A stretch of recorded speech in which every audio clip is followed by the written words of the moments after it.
careful of those island boys. Little girl, use your head. They will tear you up like a paper toy. Oh, no, no, no. Yeah, yeah, yeah, yeah. Oh, no, no, no. Hi, I'm Amanda. And I'm Rumbi.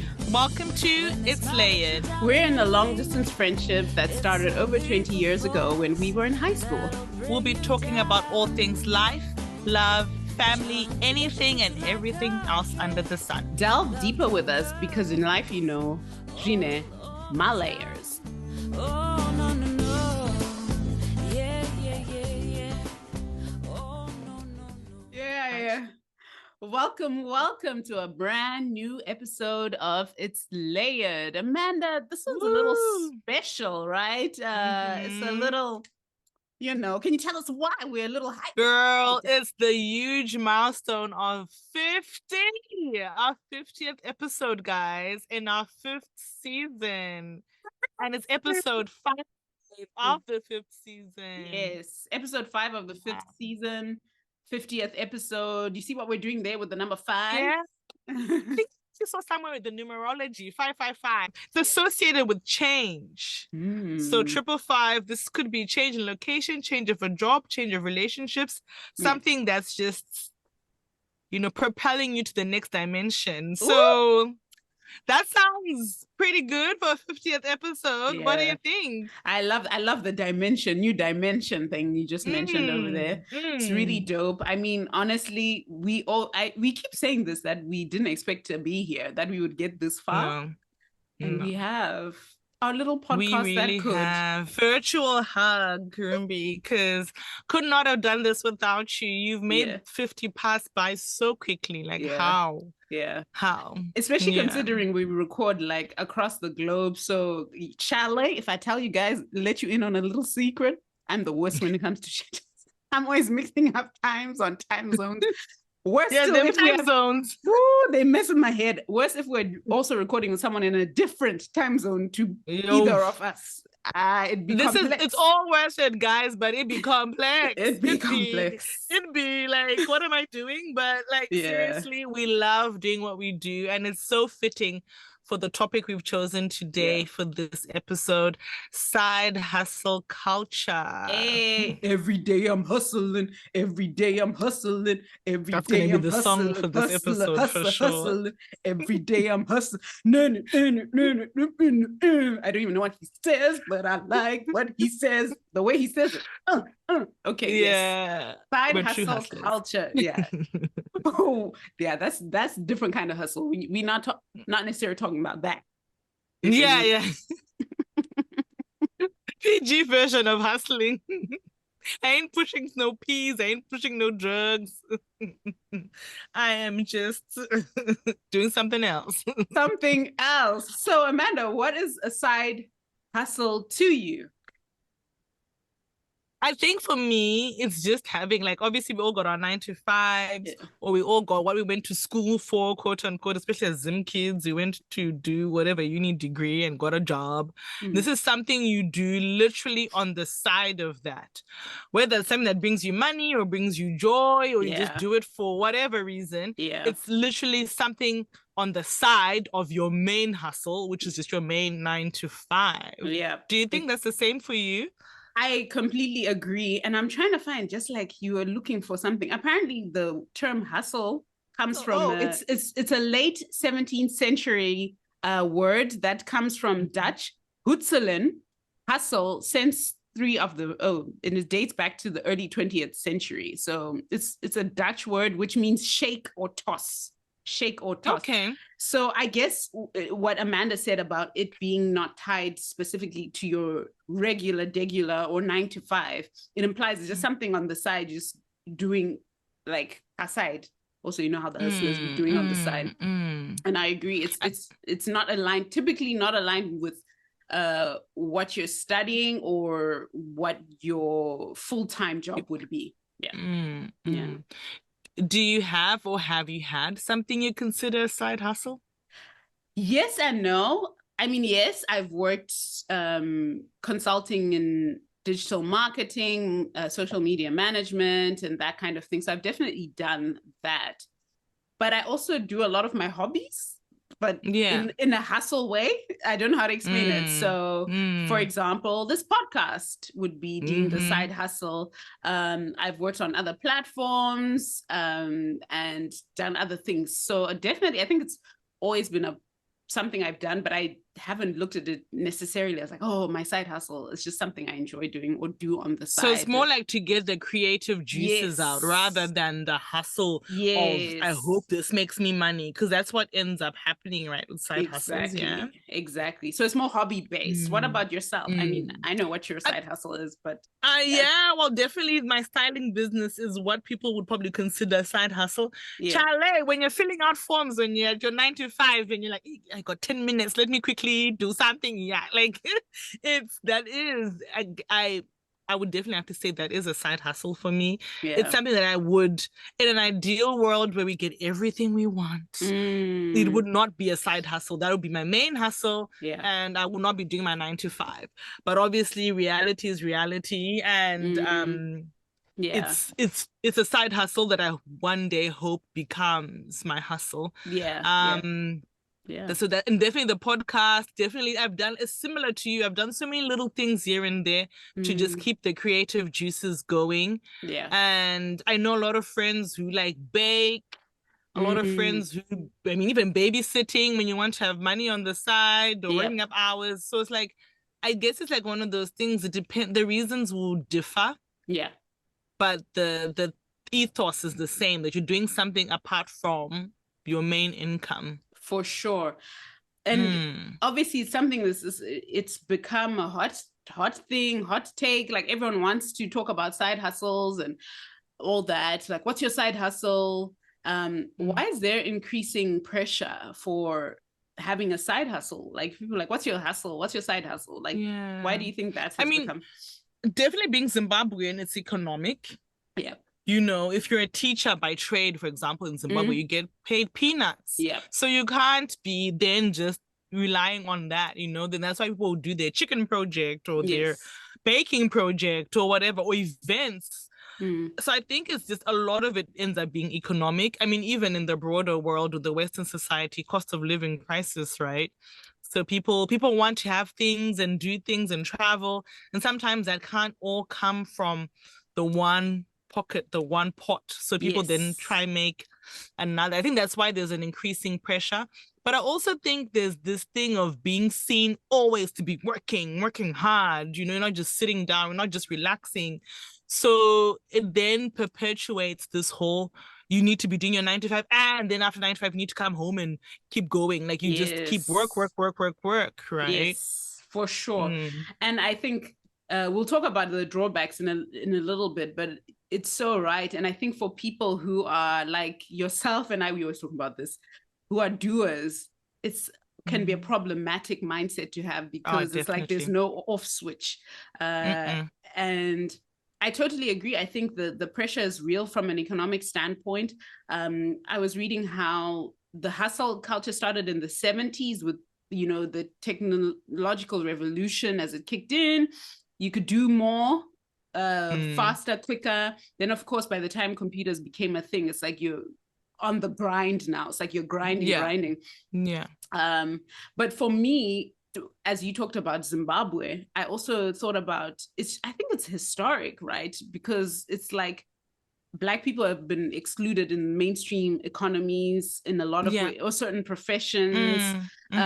You know, growing up, you'd see matak shop, someone selling a little something on the side. So it's not necessarily like brand new, just like kale is not brand new to Zimbabweans, just putting it out there. If anyone, we've been knowing meal prepping ain't new. We've been knowing about that. Like, you know, recycling ain't new. We could go on. But I think it's been an integral part of our culture and system, just for survival. Like literally, and educational levels too. Like I remember, I mean, we would look at maybe not so much our generation, but definitely like our parents and older. You could only be a nurse. You could only be a teacher. So then, if you, because of a colonial rule, so if you're not going to be a nurse, not going to be a teacher, then what else can you do? Exactly. So then it became like informal sector became bigger and bigger. Yes. You know, selling food or selling tomatoes, whatever it is, to just pay for school fees and stuff. A lot of people have been raised by side hustle culture. Absolutely. You know, it's not such a, oh yeah, you know, because most formal sectors in these countries are not working properly. So people have to look elsewhere. At all. And actually a lot of people earn more from the side hustle than as Amanda already spoke about, like you actually make more, whether it's legal or not, that's now your business with yourself and the tax man, but you know what I mean. Do you think social media pushed it though too, Rimbi, though? Like, yeah, I think glamorized influencer and because influencers are side hustler. Like, initially, typically, yes, initially it's right before brands start approaching you and stuff. A lot of them are working 9 to 5, and then they decide, okay, now I'm actually making more money off TikTok or off YouTube or off. I think social media has just made it look more glamorous and sold us the dream of like, ooh, you too can live like this, which always, this is what's the thing, conspiracy theory in me. It's like, why are they letting us Black people live glamorous lives and like luxe lives now, all of a sudden, when they were holding us back? Must be they had in somebody else. They had in something else, but that's the conversation. They got more than we do. They got exactly. They still got more. They still got more. But absolutely, it's social media has made it more, you know, accessible and attractive, because not everyone wants to side hustle selling tomatoes. You know what I mean? Yeah. Do you reckon everyone's speaking on that? Do you reckon everyone's meant to be a hustler? No. Yeah, my people know, because Zimbabweans are in the cuthold of I'm a hustler. Every day I'm hustling. If you don't know how to treat your customers, you probably ain't a hustler. Exactly. Have you seen this thing that was going around about Jay-Z denying his cousin like $4,300 or something? Yes. And everyone's like, hey, how could he? What? And I think he was being interviewed by Kevin Hart, and he mentioned this, and all the interview's old, but then this thing has come up, and everyone's like, just give him. But it's like that energy, like people have all these ideas all the time, but whether or not they come into fruition is a different story, you know. So not everyone is kind of made for that.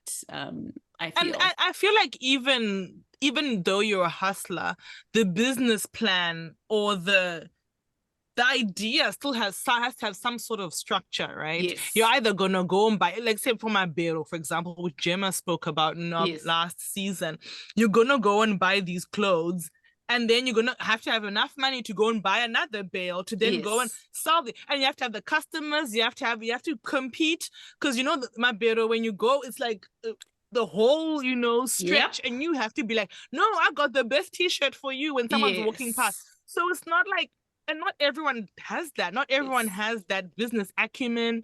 Not everyone has that interpersonal skills. Yes. And I think people just think, I mean, I know Zimbabwe is definitely due to lack of, that's why everyone now does a chicken project. Yes. But the whole ethos of it was that only those who can really do it should be doing it. You know, the rest of y'all can go to your 9 to 5. But not because there's no 9 to 5. Everybody be doing.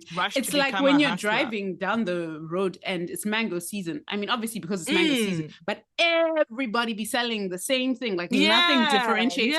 And as a customer, you're like, what do I choose? But I've noticed even like the lady near my parents' place, I remember when I was home in April, I went to buy like some veggies and some tomatoes. But there was a distinct lady. She understood business. She was quick to reach out and be like, oh, I can give you this or whatever. And then kuisambasera, or you know, to understand. Or even like, washing your hands. They'll have like a thing for you to wash your hands, just to like enhance the experience, right? And a plastic bag to carry my veggies home as well. It's just like on the basic level, and I don't think everyone has that. And I saw that, and we spoke about it when I was planning for my Rora, where it's like you want to support local businesses, but sometimes local businesses don't want you to support them because there isn't that culture of like cultivating, good relationships and things like that. So no, definitely not. I think that's the saddest form of hustler for me, the one who's doing it with no choice. Yes. Because then it's like there's no calling to it. There's no, I can do this to it. There is just, I have to.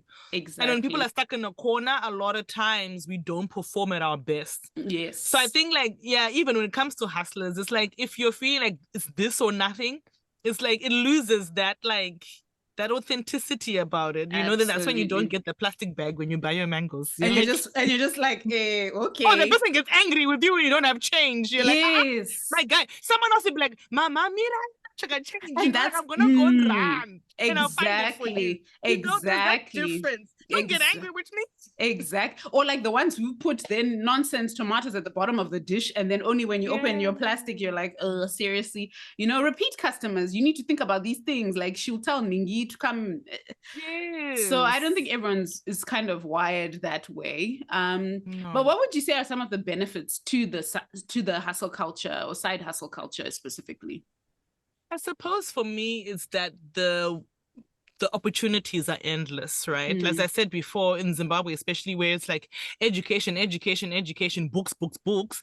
If you're not so inclined, then can be another option for you. Yeah. Right? You're not just going to be like, oh, okay, I didn't become a nurse or a teacher. What do I do now? There's like, okay, I can do this instead. Yes. And also we have what I like to call our God-given gifts, and it's nice if you can make something out of them. Some people bake and they give you the recipe like, my child, my cake didn't turn out the way y'all did.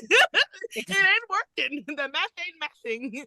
So it's like, why not be given your flowers, quote unquote, for your talents, know? And I think in informal sectors, or even as you said, a lot of times for Black people, we've been shut out of these formal sectors. It's nice that we have another space where we can operate, Yes. And also breeds creativity, I think. People really have to think outside the box. More so than 9 to 5. Don't you think? Absolutely. And I think it's such a great, like you and I have already mentioned, it's a great outlet, for those of us who, and especially we've talked about being an African child and the restrictions or the limitations to what you can do and who you can be, even though, yes, I have this, I'm really into fashion and I can see and limited to, okay, but you're studying science. Yeah. It's like, okay, if I don't get to do what I love off bat, I will study and get myself that job and then branch off into that other avenue. And it keeps us alive, because I think if we don't have those outlets, you're just like dying. Like this podcast has been such a reprieve and, therapeutic for us, definitely especially when the pandemic was at its height. It can really do a lot for you. So I definitely see that. And like, if you think about it, a lot of the innovative businesses started out as side hustles. Yes. It's not like even in the Western world, it's not like even Amazon and all that starting in people's garages. They're not just like, they're still going to work, and in the evening they're doing their side hustle, hoping it becomes something. So I think it just drives innovation. It drives thinking outside the box. There's a lot of benefits to it. And I think when people do something that they really are called to, it also shows you that there's a place for everyone in this world. I feel like sometimes it's especially in formal sector, can feel very limited. You're not wanted, you're too this. It kind of says, you know what, free game. And I think the internet has been a blessing in that way, to say, actually, there's room and space for you. What you do with that room and space, now that's your own issue, but it's just it just validates you as a human, especially as minorities or those previously excluded from a lot of these sectors. So what do you think could be the drawbacks then? Because you're obviously pro, we got this podcast, child, obviously pro side hustle. Exactly. I think the drawbacks, burnout, absolutely. If you think about where the side hustle isn't your only hustle, you quickly burn out, because when you come home, when you're supposed to be resting, you are working, and it can lead to an imbalanced life, and you have to be very intentional about taking the time out to rest. I think too, some of the drawbacks, the pressure, as we've mentioned, that, oh, we all need to have side hustles. What if I'm not wired that way? Yeah. What if the formal sector? But it seems the world often judges people like, how could you not have a side hustle? We can't survive anymore on, one stream of income. You need to have additional income sources and streams. So that whole culture has definitely led to a lot of burnout, people overworking themselves. And I think that's why, as much as side hustle culture has been propelling forward during COVID and after these last few years, we've seen the Great Resignation, or the silent resignation. Is it the silent resignation? Quiet quitting. Quiet quitting, because people realize it's unsustainable. It often comes at the cost of your own well-being and mental well-being. Yeah. And speaking of being unsustainable, I think also financial. Yes. Because like sometimes side hustles then require capital, and then people then use their normal hustle to then now be like, this has to work. Yeah. And like it loses that fun aspect of it. It loses that. It's like make or break, right? There's like, what are those, that reality show? Is it not a reality show, but whatever you want, a Shark Tank, where you go on and you talk about your business, and then you get investors, right? And then it's like, that's great and all, but a lot of the questions they ask is, how much money have you put into this? Yes. And then they see how liable this business, viable, and hold the liability as well of this business, because it's like people will sink in their houses, people sink in all their pay from the worked for 20 years, then they got one day, Eureka, I'm gonna go and do this, and then sunk all their money that they worked so hard for into that one idea. And I think it's just because people have this, it has to work, it will work, and then they dream big, which is good, but unfortunately not everyone who dreams big gets to land where they're, so I think the drawback is that it makes you think, wow, I can do everything, but can you really? Is it feasible? You have to do calculated risk to see if this can work.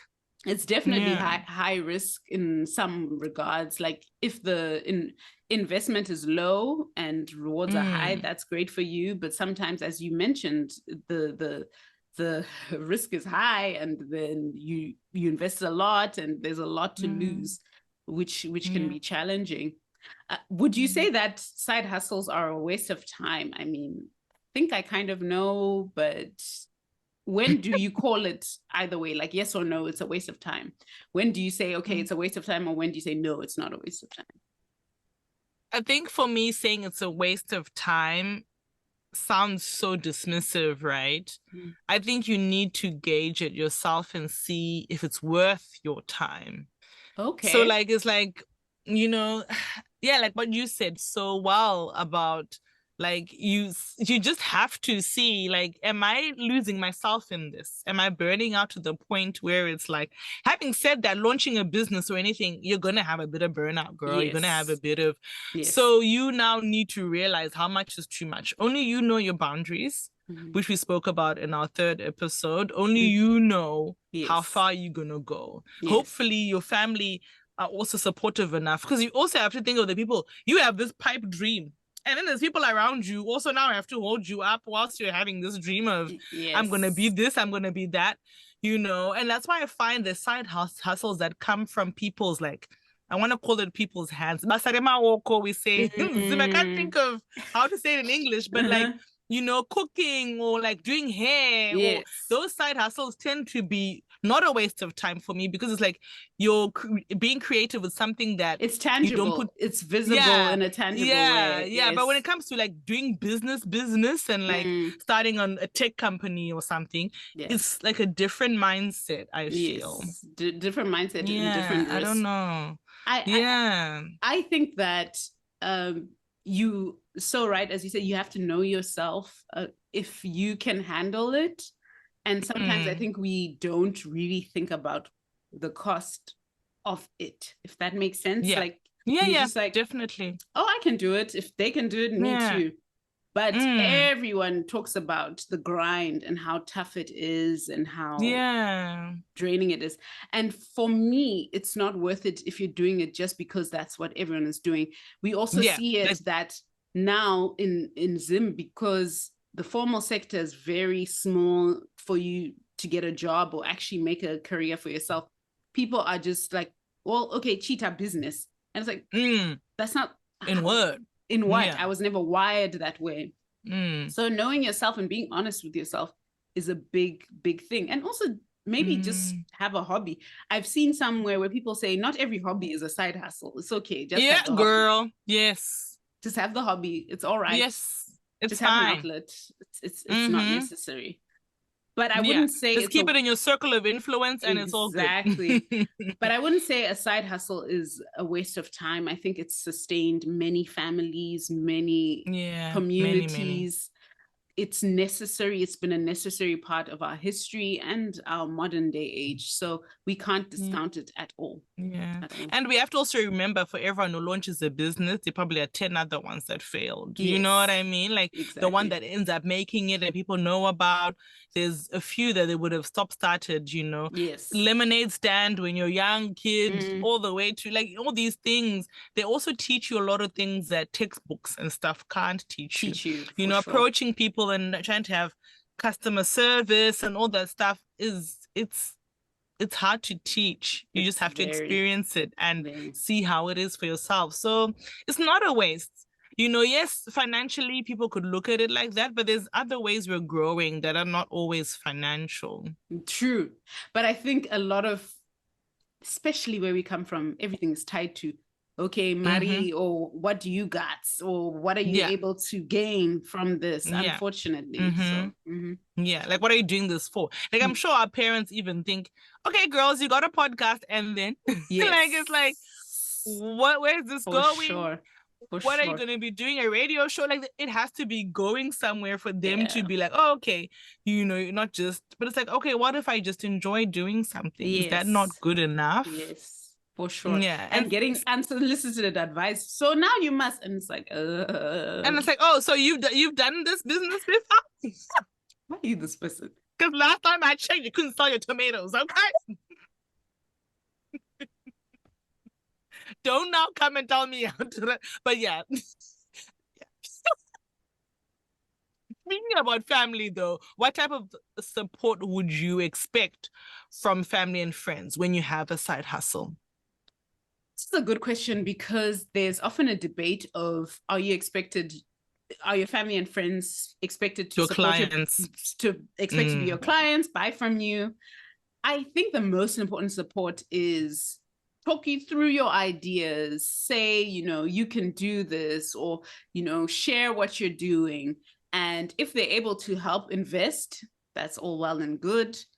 If they're able to support and purchase, that's all well and good. But you will have people who will support you from your family and friends. But I don't think the expectation that everybody is going to support you, it's impossible. I think it's more to do with the emotional, mental support. Sometimes physical, if you need to package your goods, be like, hey, honey, this is what we need to be doing. And then they help you. Exactly. For you, Amanda, as a working mom, if your side hustle, someone needs to look after Jerome. It's like, okay, then someone saying, okay, I will babysit so-and-so. So in that way, I think that's really helpful support, connecting you to people, saying, have you thought about this? Or, you know, sometimes being your champion when you lose faith in yourself. All those kinds of ways. Whether or not they buy from you, I don't think you should take it as a given. They don't want your tomatoes.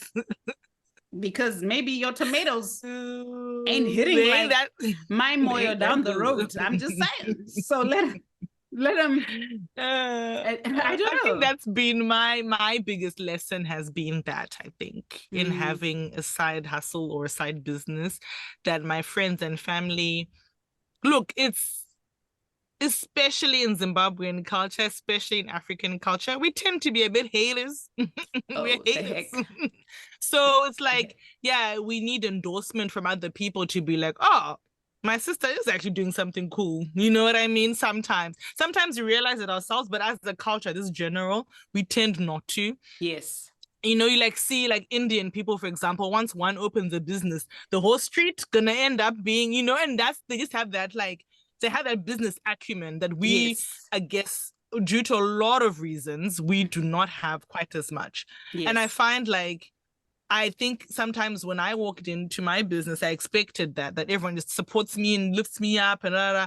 But then I realized that, yeah, my friends and family aren't my clients. Like, yeah, it's great if they do become that, but I shouldn't expect it. Yeah. It's almost like just expect the worst, and then, you know, you get whatever you get is a bonus. Yes. Because at the end of the day, you in yourself, you have to be your biggest champion. Yes. You have to be your biggest. Because at the end of the day, yeah, I can help you post your stuff. I can take care of Jerome. But if I cancel last minute, you got to still be able to make it work. You know what I mean? Exactly. So it's almost like it's nice if you have it. Great if you do, but it's not the end of the world if you don't. And this is a question for the listeners. I really want to understand. Why can we not just support? As especially Zimbabwe. We've alluded to this many an episode. We've touched on it. Yeah. What is it in us as a people? We really struggle. I just want to understand the hateration, holleration in the dancery. Okay, we took it and ran with it, and I don't understand it. It's really a question. Maybe one day someone will answer. But as we continue, at what point do you feel that the side hustle stops being a side hustle and becomes the main chick? You know, she's not the side piece, she's the main piece. No side piece no more. I guess it ends up being financial, right? And how much time it's taking away from your other stuff that you do. If you're willing to take the risk, if you're willing to make the jump, all those questions. At some point, it's like your business. And maybe when it grows beyond, your side hustle grows beyond you. Maybe when you hire someone else, maybe when you know, Rumbi's not just only packing up the packages for me. Now I'm paying her a little bit of a salary. You know, maybe when you pay yourself. So it's like, I think that, it ends up being financial, I think, in most cases. Yeah, for sure. When you can sustain yourself financially in some sort of way, then it's like, okay, this is what I do. Or you can see that at this trajectory, it makes sense for me to make it the full time, because not everyone puts the side hustle in the midst of like it being, you know, more financially profitable than your 9 to 5, but you can project and see the trajectory it's going on. It requires more of your time and dedication. So then you have to say, okay, bye-bye, let me put my full effort into this. And you have to do the risk cost analysis and see. You see, Amanda be using big words. Risk cost analysis, you have to make sure what. You just have to see. Is this going to make sense? Because I don't think we are educated in business terms as a society, let alone as a Zimbabwean community. It's not normal to be taught like, okay, do the business plan. What's the cost benefit? What the risk analysis? Have you done a SWOT analysis? Have you, you know, it's kind of just, start. People will be like, my chickens cost $3. And you're like, okay, how did you get to that number? Yes. And it's bling, bling, bling, bling. It's like, okay, how? Like literally, we do not have. We just do what someone for Zimbabweans especially, we literally just do what someone else is doing. Absolutely. You know, and it's like, oh, this worked for such and such, it should work for me. But so I guess that just draws it back to not everyone's meant to be a hustler, because there's no intention with approaching it that way. For sure. I have a question for you. Was side hustle a part of your world or realm with your family growing up, or even now? Did you see it happen? Definitely, yes. I have to admit, like my parents got a farm before getting farms was like a thing. You know what I mean? And then they started selling chickens. Actually, my dad, I think, was just the 9 to 5 by years. It's like, Charlie, I'm fine over her. But my mom was like, I want more. I think she was always more creative. So even I remember like dressing chickens and like getting them ready. Then we used to like drop them off at ZRP. There's like a depot just outside of town. And like that was like a one client, obviously, and it would like stick all these stickers on them but like I think she just had that in her. Like I think because I saw her obviously doing the finance thing, but I also saw her doing that on the weekends. Yes. It kind of like was like, okay, you can make this work. I do not think at any point, I obviously will not know, but I did not think at any point she thought, I'm gonna quit finance and totally do this. Yes. But I think there was something in her where it was like, we have this farm, let's utilize it, you know? Yeah. And I guess because I saw that, I also had the privilege and the freedom to think this is something I can do. Because I think a lot of times people don't also think of it because it comes from fear. We can't do things we've never really seen represented well. Yes. You know, and especially in the Black community, if you haven't seen someone doing well with a side hustle, you'll be like, don't do side hustling because you're just going to sink your money and all this stuff. Yeah. But the opposite of that is it sometimes can work. It can work for sure. What about you? I definitely saw it. My mom became a housewife when we were kids, when we moved to South Africa specifically. And when we moved to Ghana, she was really taken by batik printing and all tie and dye. And what sort of, you know, that thing of like, my wife has her side, you know, just a project to keep her busy. I really think that's how it started out. But my mom really ran with it and she went to different courses. And by the time we moved back to Zimbabwe, it was a business she started for herself when we were back home. They even updated a certain portion of the home so she could have the screen printing and the tie-dyeing. She would sell, and she had a shop at Sam Levy's village at some point, and so on and so forth. Then I think when my parents got their farm, that kind of had to be sidelined, and she had to focus on helping. And then she also went on courses like farming pigs, farming this. So she was, and right now she started a new hustle, which she does in the city with chickens, and it's growing. She started off small, and then now, you know, catching up, is getting bigger, more clients. And I really think women are good at side hustles. I was about to say, have you seen that? It's our Zimbabwean women. Our Zimbabwean women are the ones really on the backbone of side hustle culture. A lot of times people will tell you, I put my kids through school, waking up early to go and sell my frizit. Like, seriously. Like, because women, and also we have no pride about it. I was going to say, women are not afraid to do what is deemed as lower, or to put them even going to England to be nurses and whatever. That is also a side hustle at the time, because it was at the time when all this nursing stuff started, COS, these jobs that are going started, care work, all this stuff that started. The men need to be convinced, and the women went and would be like, okay, I will. And how many men stayed behind? Yes, exactly. So, for sure. And I think that's what we were saying before, we alluded to before, that you can't think. It's beyond you. You can't take it personally. You just have to do what you need to do. You know what I mean? For sure. And do what you need to do. It's inspiring. And I think I definitely get my creative side from my mom. I think my dad has a creative side in his own tip. Like visually, he sees things aesthetically a certain way. And I think I get that from him. But my mom definitely, and she also has that can do. She's like, we'll figure it out, bro, and she'll go for it. Which I and she's not an overthinker like me. I think that's what really propels her on. Some of us, I'd be doing the cost benefit. I'd be like, what's the cost benefit? What's the risk? What's the you know, which sometimes can, you know, inhibit you. Paralysis analysis. I'll just drop that in there because we're going to get to that, a little treat at the end of the episode. So it's do you have any advice though, how to navigate this space? I think that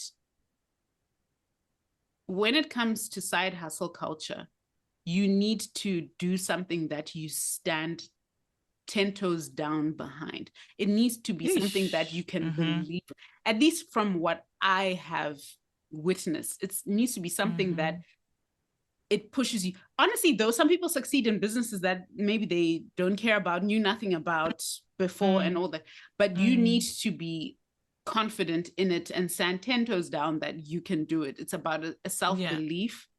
and always think about what something different I can bring to the table that would be of value to people.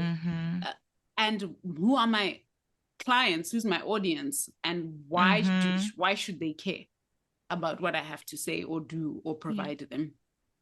I don't know what advice. You are really in the side hustle business. I think we also need to remember that we're in positions of service. You know what I mean? When you have your business, especially when you're in the grassroots level. Yes. You don't have 20 people working for you, so don't act like you do. Ciao. Like, you know what I mean? Like, just humble yourself, be there for your clients. Like what we're talking about the people who run to go and get change or give you a plastic bag or give you a bit of salt with your mango. You know, like, wash your hands. Like, just be in a season of service. Yes. Because that just keeps growing and growing, and people then do word of mouth because you treated them well. Do word of mouth because they see your talent. You know, I hate it when you see hairdressers and they make you wait 4 or 5 hours. They cancel on you the day before. They do all of this. Yes, we need your services, of course, but make me want to come back. Yes. You know, make me not go look at Ningi who also does it. Because, come on, we're not unique. We all, if you look, even these days with internet, if you look for one hairdresser, you'll find 10 others. You know what I mean? For sure. So it's like, what makes you, as you said, what makes you stick out? What's your little extra to make you extraordinary? What's that little as Zimbabweans say? That makes me think, okay, only Rumbi can do my hair. Yes. You know, only Rumbi can sell me these tomatoes. Yes. You know, so it's like, I think we lose that. And nowadays we just think, oh, if you don't want, you're wasting my time. Or no, like we're in a season of service to our clients. And repeat customers are really valuable because the effort to gain new customers is so much harder as opposed to someone who's like, I trust Amanda and I'm going to ask her every time to help me with my styling. If you didn't know, Amanda is a stylist. We might have some new listeners over here. So she is like, a stylist. What side hustle does she do? She's a stylist, like, personal stylist, and also for shoots. And also she also does consultations Rumbi, via the internet. This is why, you see, with friends like these, how can I fail? We need to let them know. She's got a certification from the Australian Styling Institute, Institute of Styling Institute. Yeah. She got it. She got it. That's a nah. She be educated, and she also got the style. And if you want to see some of her work for my wedding, my Rora, and Rumbi my doesn't wedding. need styling. She gives me way too much credit because Rumbi, you got that eye. That's from your mom. Seriously. Yeah, I definitely got it. But she just also added, obviously, her little time. Remember the photographer? I know we're digressing. Remember the photographer for my Czech wedding? We laid out you laid out the dresses, and you saw, including my mom's dress. I think my mom had your mom's dress, outfit. Our dresses, her outfit. Yes. And then your beautiful wedding dress. He was like, who styled this? And I was like, her, duh. And he was so shook. He was shook, and I was like, "What you make these Czech people know? Let them know." He was like, okay." He was really shook. Anyway, we digress. But we digress. But also, maybe that's another point of advice: be your biggest cheerleader in the room. Like I remember, like I went to the seminar, and like Americans are so good with self-promoting. Like it was like a podcast thing, and they were like, you know, even if someone's a guest on a podcast, they make it sound like they own the podcast, you know? Whereas like Australians have tall poppy syndrome, you know, don't be seen being too, you know, egotistical. But it's like, it's a mixture of both. Don't be like a douche about it. But at the same time, also let people know, this is what I do. I can help you. I can advertise yourself a little bit. Yeah, for sure. And you know, the ones who are confident is so WhatsApp aunties and uncles. They just be sending you their things. I'm like, I can sign up to know. I'm not interested. But WhatsApp has come in clutch with those business catalogs, blah, blah, blah. Because now, you know, what do you need a website for? What do you need? Like, it's such a good for the informal sector. Because people can put their photos of their cakes and their stuff, and you're like, bless her. You know, like for Rumbi's hands in Harare, we had one of my girls that I know from Zim, and she literally, when I got her number, I just saw the platters she had to offer. It was just so easy. Yeah. And I thought, WhatsApp, It's really helpful for those. That's good advice, Amanda. Really Get your nice profile, my photos, because even your business the caterer for Aurora, like the snacks after the blessing before the main meal, it was just on WhatsApp. I just looked. I was like, okay, that sounds good. Even the cake lady. Like it goes a long way, and I love to see them even to this day. Like my makeup artist in Zim and the promo on WhatsApp, she just be there. I'm like, get yours, sis, get yours. Yes, work, and also realize that there is work behind it. Be ready to work. Be ready to show up and show out. Yes, and make people remember you in a good way. Please. Yes. For sure. She was, and she had behind the scenes footage that came, like she was just on it. Ready. She understood the assignment. Yes, a chair. She brought out her formal makeup chair. I was like, okay, sis. You know what? We need to do a whole list and just like re-advertise all those girlies because they're doing things in Zim. They're doing things. Came in class. Makeup by Patience, if you wanted to know. Just putting it out there. Yes. Yeah. Oh gosh, this has been so refreshing, and I've thoroughly enjoyed this conversation, this topic. We hope you've enjoyed talking about it. But before I let you go,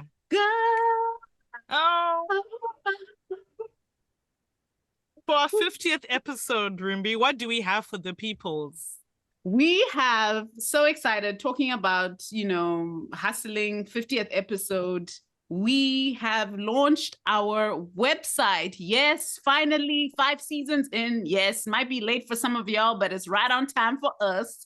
We have our perfect timing for us. Perfect timing. We have our website. It's at www.itsledpodcast.com. Why a website, Amanda? What's the point? Why should they care? Well, our tagline is delve deeper, right? So what better way to do that than to get to know us more, get to know more about our episodes, get to know more about our thoughts, get to share as a community than having a website. It's like the perfect landing page to just be as one. This episode is a perfect example of that. We're big supporters of sharing things, and I've learned this. What have you learned? Let's come together. Let's chat about it. The ethos of our podcast. And so we thought the website is just the perfect way to bring all them thoughts into one. Don't you think? Absolutely. And we're blogging again, Amanda and I. So we'll be sharing a bit of, some of the things that we want to talk about. You can also subscribe so that you get the latest information first. We're just so excited to just take it to the next step. One thing about side hustles is I think progression for us as individuals and as a duo with this podcast is so important. So we constantly, surprised to some or not, we constantly ask ourselves, like, what else can we do? But we also try to grow at a sustainable rate because we know that we have a lot going on in our lives. So we obviously don't want to start something and then and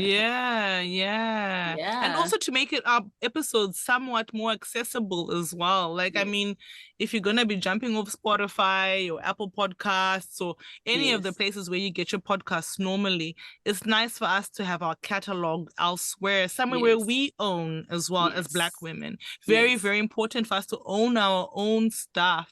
And the website is the perfect place because it's ours. I mean, hey, who knows, one day we might just be like, the episodes on the podcast and podcast only, the website only. You never know, right? Exactly. So that could be our growth, that could be our goal, but definitely check it out. Tell us what you think, subscribe, and ride along on this journey with us. For sure. So that's our Zim shout out. We're shouting out ourselves. Yeah, we can. Okay. Bet on ourselves. Like a proper hustlers that we are. Every day. I'm a hustler. I'm a hustler, homie. I'm a hustler. Yeah, but websites. Yeah. Oh my gosh. So shout outs. Please check us out. We'll leave all the information in the show notes. And also shout out to all our listeners. All our new listeners, everyone who DMs us, we see you, we appreciate you Seriously, like we keep hitting different milestones, and as we said earlier, the little podcast that could, and we keep couldn't. Yep. So we're grateful for that. We keep going. At some point, we're not going to be the little podcast anymore. We're going to just be like, okay, but we appreciate the journey. 50 episodes is no joke. Yes. There's blood, sweat, and tears behind these episodes. We do our episodes with intent. Yes. Because we wanted to provide something that we were looking for as well, you know, and we're so happy that you guys are engaging with us, engaging with the content, engaging with the guests that we have this season, our Barbie season. So please keep tuned. It's episode 50 today, but the rest of the season is coming along, and we still got many more surprises for you. Absolutely. Thank you so much. Thanks, Am. Thank you for listening, tuning in.